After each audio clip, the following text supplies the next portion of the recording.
Medical entrance examination NEET के competition में physics का एक ऐसा चैप्टर है जो बहुत ही इम्पोर्टेंट है और जो स्टूडेंट्स हैं उनके लिए यह वेक्टर थोड़ा डिफ़िकल्ट होता है। क्यों? क्योंकि यह मैथमेटिक्स का चैप्टर है। वेक्टर मैथमेटिक्स में आता है, डिटेल में वहाँ पढ़ाया जाता है। तो इसलिए इसके क्वेश्चंस नीट के एग्ज़ामिनेशन में स्टूडेंट्स कैसे करें तो उसको हम डिटेल में आपको बता रहे हैं, उसके क्वेश्चंस बता रहे हैं। पिछले लेक्चर में भी मैंने बताया है। अब आज का ये क्वेश्चन देखिए, find the component of vector A. देखिए कितना इम्पॉर्टेंट क्वेश्चन है। एक वेक्टर ए है 2i + 3j। अब इस वेक्टर का कंपोनेंट, ये सीधा क्वेश्चन नहीं है इसलिए खूब कॉन्सेप्ट इसका समझिए। a = 2i + 3j, इसका component along the vector b जो कि i + j है। यानी इस वेक्टर का component B vector i + j, इस पर कितना है उसका मैग्नीट्यूड आप निकालें।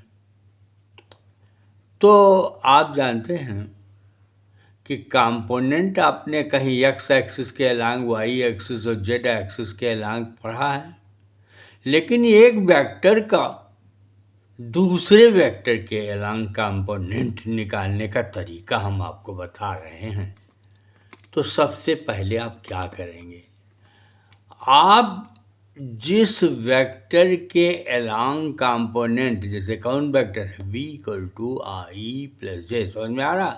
v = i + j वेक्टर के अलोंग कंपोनेंट आपको लेना है। तो आप इस वेक्टर के अलोंग यूनिट वेक्टर निकाल लीजिए। तो यहाँ देखो, unit vector along vector b = u से यूनिट वेक्टर को डिनोट कर दो। तो vector upon mod of vector, तो i + j है, इसका मॉड कितना होता है 1, इसका 1, इसका i का कंपोनेंट कोएफिशिएंट 1 है, j का भी 1 है, तो 1, तो इसका हुआ 1 + 1 यानी 2 का अंडर रूट ax² + ay² होता है + az²। तो यहाँ केवल x और y ही हैं, तो अंडर रूट 2, 1 है यहाँ 1, तो 1² + 1² तो 2 ही तो हुआ, 2 का अंडर रूट 2। तो ये हुआ यूनिट वेक्टर। अब जिस वेक्टर का कंपोनेंट लेना है, so the component of a along b, ये कंपोनेंट क्या होगा, इनका डॉट प्रोडक्ट, किसका, यूनिट वेक्टर का, और जिस वेक्टर का कंपोनेंट लेना, किसका कंपोनेंट लेना था, ए का कंपोनेंट इसका, तो डॉट प्रोडक्ट ले लो यूनिट वेक्टर से। तो ये बात दिमाग में रख लो, कभी भी कोई सी वेक्टर का कंपोनेंट लेने के लिए कहें अलोंग द नेक्स्ट वेक्टर, तो पहले जिसके अलोंग कंपोनेंट लें उधर यूनिट वेक्टर निकाल लो और उसका डॉट प्रोडक्ट कर लो, किसका, जिस वेक्टर का कंपोनेंट लेना है। तो ए का कंपोनेंट लेना था a.u, तो ये तो हो गया आपका 2i + 3j और u हो गया i + j/√2। अब इसका कंपोनेंट लोगे तो i.i1 हो जाता है, तो 2/√2 आ जाएगा, और j.j1 हो जाएगा तो 3/√2 आ जाएगा, तो 3 to 5। तो ये सो कंपोनेंट विल बी 5/√2। अच्छा सा क्वेश्चन है, ये याद कर लीजिए। कि जिसके एलॉन्ग कंपोनेंट लेना हो उस वेक्टर का यूनिट वेक्टर निकाल लीजिए और उससे डॉट प्रोडक्ट कर लीजिए जिस वेक्टर का कंपोनेंट आपको निकालना है। तो ये मेथड याद रखिए। अब आपको इस तरीके का कोई भी क्वेश्चन आएगा तो आप उसे आसानी से कर लेंगे। ज़रा आगे बढ़ जाओ। अब हमारा क्वेश्चन ये है, ये देखिए क्वेश्चन 2 है, find unit vector. Find unit vector along the diagonal of a cube having one corner at the origin, sides are along x, y, z। ठीक है, बहुत बढ़िया क्वेश्चन है। यानी एक क्यूब है, जो क्यूब होता है आप जानते हैं क्यूब तो इसी तरीके से होते हैं। जो क्यूब है उस क्यूब में यहाँ पर देखिए, यहाँ पर थोड़ा सा हम आपको एक्सप्लेन कर देते हैं और डिटेल में कि ये जैसे ये एक क्यूब है, क्यूब को बना लें। ये क्यूब हम बना रहे हैं। देखिए हम क्यूब कैसे बनाते हैं, ज़रा ध्यान दे लो कि हम इस तरीके से क्यूब बनाते हैं। ऐसे बनाएंगे, ऐसे बनाएंगे, इसको मिला देंगे। तो जब इसको मिला देंगे तो ये हमारा अभी देखिए क्यूब बन जाएगा। इसको मिला दिया, अब इसको इससे मिला दिया, इसको इससे मिला दिया, यहाँ इसको यहाँ से मिला दो, यहाँ से ऐसे मिला दो, हो गया क्यूब। और ये हो गया ओरिजिन और ये हो गया एक्स एक्सिस, ये हो गया वाई एक्सिस, ये कौन सा एक्सिस, वाई, और ये हो गया आपका जेड एक्सिस। अब क्या करोगे, जो डायगोनल कॉर्नर का है ये इस ओ से इस कॉर्नर को मिला दो, ये डायगोनल हो गया। अब इसके इस डायगोनल ने एक्स एक्सिस से एंगल बनाया, मान लो अल्फ़ा, इस डायगोनल ने वाई एक्सिस से एंगल बनाया बीटा, और इस जेड एक्सिस से गामा अल्फ़ा, और ये है जो वाई एक्सिस है इससे ये बीटा, और ये जेड एक्सिस जो आपका है ये एक्स एक्सिस है, ये वाई एक्सिस है, और ये जेड एक्सिस है। तो इस जेड एक्सिस से यह डायगोनल गामा एंगल बनाता। 3 डायमेंशनल है, कमरे में कोने पर कोई रॉड समझो, तो एक्स और वाई जेड, तो इसका एक डायरेक्शनल कोसाइन होता है। ये देखिए डायरेक्शन कोसाइन याद करो, अल्फ़ा बीटा गामा। तो क्या है यहाँ पर हमने लिखा है कि cos square alpha plus cos square alpha plus cos square beta plus cos square gamma equal to 1। ये फार्मूला याद कर लीजिए। ये डायरेक्शनल कोसाइन के स्क्वायर का सम 1 होता है। कास स्क्वायर अल्फ़ा बीटा क्या है, डायरेक्शनल कोसाइन, अल्फ़ा एंगल है डायगोनल और एक्स एक्सिस के बीच, और बीटा जो है वो डायगोनल वाई एक्सिस, और गामा डायगोनल और जेड एक्सिस। ये कोसाइन डायरेक्शंस हैं और उनका कोसाइन, डायरेक्शनल कोसाइन एक पार्ट होता है। इसको इसके स्क्वायर को सम कीजिए तो वह 1 आएगा। Cos square alpha plus cos square beta plus cos square gamma equal to 1। कई क्वेश्चन से मिलते भी हैं, तो इसलिए इसको याद कर लो। और आप जानते हैं चूँकि ये डायगोनल सिमेट्रिकल है, तो अल्फ़ा बीटा और गामा सब बराबर होंगे। कौन कौन बराबर होगा, alpha will be equal to beta equal to gamma.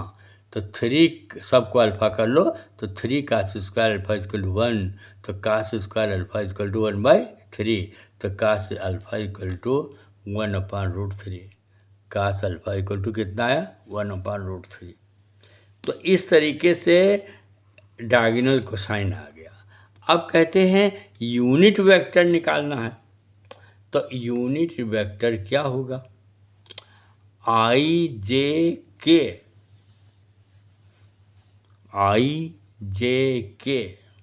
और डायरेक्शनल कोसाइन इसके साथ, तो आई का जो यहाँ पर मॉड है वो 1/√3, जे का मॉड 1/√3 और के का मॉड 1/√3। जैसे एक्स एक्सिस के एलांग क्या होता है, a x equal to a cos alpha, a y equal to a cos beta और a z equal to a cos gamma. तो ए सब में 1 है तो 1 आई ए एक्स आई और ए वाई जेड, ए वाई जे और ए जेड के, ए एक्स आई ए वाई जे ए जेड के, और ये ए एक्स ए वाई ए जेड 1/√3 हैं। तो इसलिए आपका unit vector of the diagonal of A cube is I plus J plus के /√3। बहुत ही अच्छा क्वेश्चन है, आई प्लस जे प्लस के। लेकिन मेन चीज़ में आपको डायरेक्शनल कोसाइन का ये फार्मूला याद करना पड़ेगा, cos square alpha plus cos square beta plus cos square gamma को 1, तो सभी अल्फ़ा बीटा गामा बराबर हैं, तो 3 cos square alpha equal to 1, तो cos square alpha equal to 1/3, तो कास अल्फ़ा इक्वल टू 1/√3। अब इसी के साथ आई जे के लगा दो तो यूनिट वेक्टर आपका आ जाएगा, ये है वाला यूनिट वेक्टर आपका ये आ जाएगा। आगे बढ़िए, क्वेश्चन नंबर 3 पे आ जाइए। क्वेश्चन नंबर 3 ये है, फाइंड द यूनिट वेक्टर। बहुत अच्छा सवाल, फाइंड द यूनिट वेक्टर। देखिए, find the unit vector perpendicular to A and B. दो वेक्टर हैं ए और बी, इनके परपेंडिकुलर यूनिट वेक्टर निकालिए। तो जो इसका कंसेप्ट क्लियर करेंगे उनको आ जाएगा तुरंत। और कंसेप्ट में क्या है कि ए और बी अगर वेक्टर है तो कोई भी वेक्टर ए क्रॉस बी है, इसका करोगे इसका क्रॉस प्रोडक्ट ए और बी का, वो ए पर भी परपेंडिकुलर होगा और बी पर परपेंडिकुलर होगा। ए क्रॉस बी, ये देखिए, vector A cross B is perpendicular to A and B, दोनों ए और बी पे दोनों परपेंडिकुलर होगा। कैसे परपेंडिकुलर होगा ये देखिए, ये वेक्टर ये है और ये वेक्टर बी है, तो ए क्रॉस बी ए पर भी परपेंडिकुलर है और बी पर भी परपेंडिकुलर है, ये देखिए।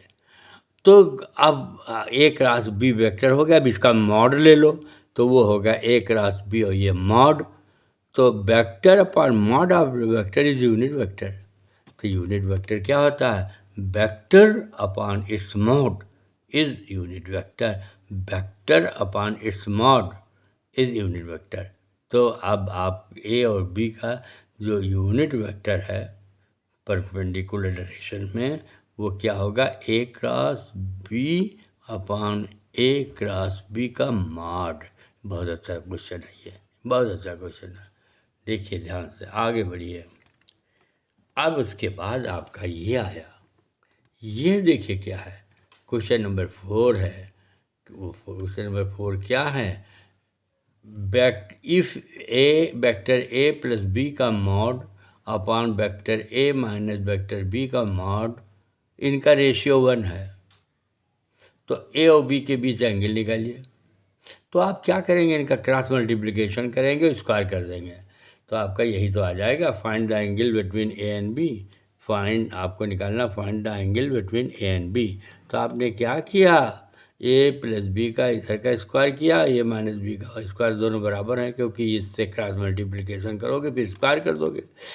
जब स्क्वायर कर दिया तो आपका ये आ गया, ये आपका आ गया क्या कि a square plus b square plus 2a dot b, और यहाँ आ गया a square plus b square minus 2a dot b. Square में यही आता है, ये ना हो 2ab cos थीटा कर दो, कर सकते हो लेकिन ए डॉट बी कर दो, ज़्यादा बेटर है, A dot B A dot B. तो यह हो गया 4a dot B equal to 0, that is A dot B equal to 0। और ए डॉट बी कब 0 होगा, A dot B equal to 0 dot product कब 0 होता है, जब थीटा 90 होता है, यानी ए बी कॉस थीटा होगा इसका, तो कॉस थीटा इक्वल टू 0। तो कॉस थीटा 0 है तो थीटा कितना होना चाहिए, 90 डिग्री। तो ए वेक्टर बी वेक्टर के बीच एंगल कितना बनेगा, 90 डिग्री।